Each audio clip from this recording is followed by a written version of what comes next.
My premise in this is that just as there are difficulties in language, not only within different languages, interculturally, internationally, but even within our own language, the same is true somewhat of gestures, but a lexicon and vocabulary is what helps us to create that bridge within linguistic, textual linguistic, verbal and written, and I'm proposing that has yet to be explored in gestural language.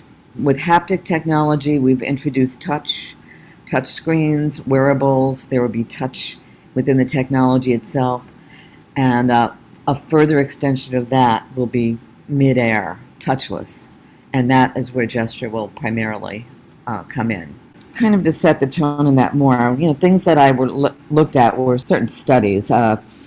It's actually J.M. Iverson and Susan Golden Meadow did a particular study in 2005 and asked questions.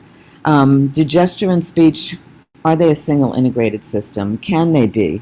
Or is an infant's declarative gestures themselves the expression of emerging linguistics? And infants start to gesture really around 7 months of age, quite a bit before there is a language acquisition. Do these structures become more complex, and what's the relationship of gesture to acquiring words? Generally, it's done through pointing and naming. And this is a study done at a hospital in Canada. This lab has given us an opportunity to objectively measure gestures. Before, we've relied on observational methods, which can be rigorous if you do them properly, but this is giving us an opportunity to really objectively look at the quality of the development of gestures, because we're able to look at timing within seconds and combinations, and also the direction of gaze, which is really important to communication in the early developmental years. Gesture found to be related to acquisition of verbal language in primate behavior, particularly pointing, facial displays, body parts, chest beating, teeth narrowing, and pointing, of course.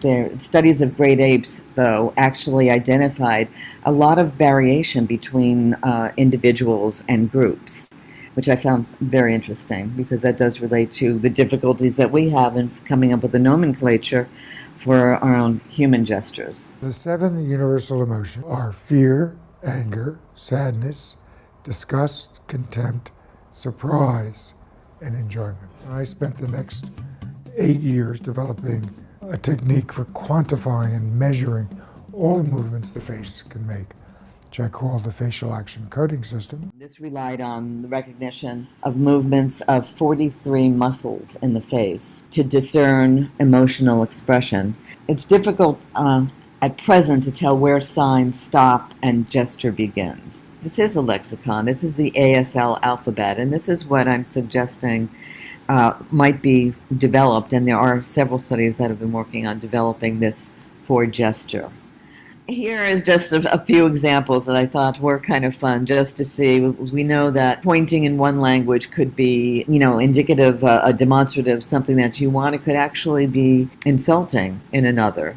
Marshall McLuhan proposed this framework that found these 4 distinct technological ages. So that oral or primitive age, when the dominant sense was oral, and then the electronic age, which he then referred to as a cold medium, and being more tribal, that television and now projection mapping in an outdoor environment gives us a more tribal experience. Emojis, if anything crosses cultural and linguistic distinctions, it is emojis. One thing that I found interesting was this idea of diving symbols and athletics, because many of these games are played internationally and cross-culturally. The symbols and the signals from umpires, coaches, are similar. And so there is kind of an example of a system that was able to create a common nomenclature that could be understood across different languages. And the reason I had the diver also was to show all of this apparatus. So that's another one. Now, the diver is wearing equipment, there's breathing equipment, there's many different things. It's almost, in a sense, the earliest type of wearable technology. I wanted to show an example of one of my favorites, a new one. This is Meemu Gloves, which was designed by the artist-musician Imogen Heap with some engineers. These gloves are put on and they allow you to communicate other voices, other instruments, the sound, the volume, the treble, the bass. There's been several studies that have been done that are trying to make this lexicon for gestures. One that I looked at in particular was done by Jay Orkami in 2012, and it was developing and testing a human-based gesture for vocabulary that used tabletop systems, some device-based, some visually based, and then leading up to a gesture vocabulary. In a way, what do we do when the screen is all around us? And how will we approach that? How will we approach that linguistically? Augmented reality is essentially it's projected images. It overlays your actual physical world. You don't immerse completely in a headset as you might in a virtual reality world. We've all seen Google Glasses come and go, Snapchat goggles reinventing themselves. They haven't, but also ways that we're using just a phone with a book, with any kind of item that can give additional information to what we have in the print world. I kind of look at augmented reality in a bit as a version of Plato's cave. It's a philosophy, but it's also, I think, what we're seeing in our new projected world. Augmented reality can combine projection itself, projection mapping, which is literally mapping that projection to an object. VR, this is actually a mentor and friend of mine, Dr. Janet Murray at Georgia Tech.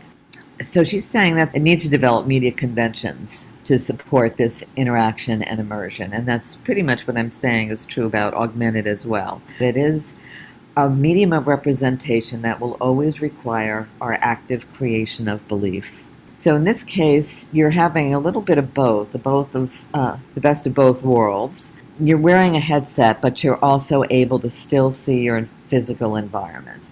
So there's a number of games, there's objects to catch and capture, there's 3D, rendered, animated, but now we're going to moving into a more physical activity. So that gentleman was tethered in his office, will now have controllers that will allow us to move around, exercise, and as well as communicate. This is the one from the University of Chicago in 2009. So they studied 800 gestures, 20 participants, and what was interesting that they studied, again, the video and audio recorded from the camera facing toward the user as well as the user's viewpoint, and then gathered subjective ratings for each gesture.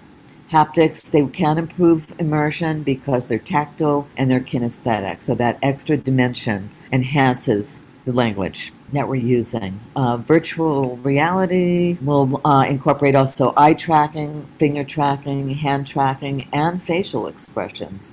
One of the things that helps us to sustain immersion is a sense of a boundary between the real and the liminal world.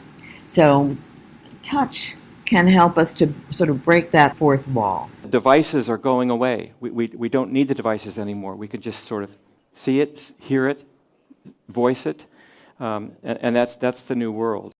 Touch gives us gesture and such gives us a sense of agency as well.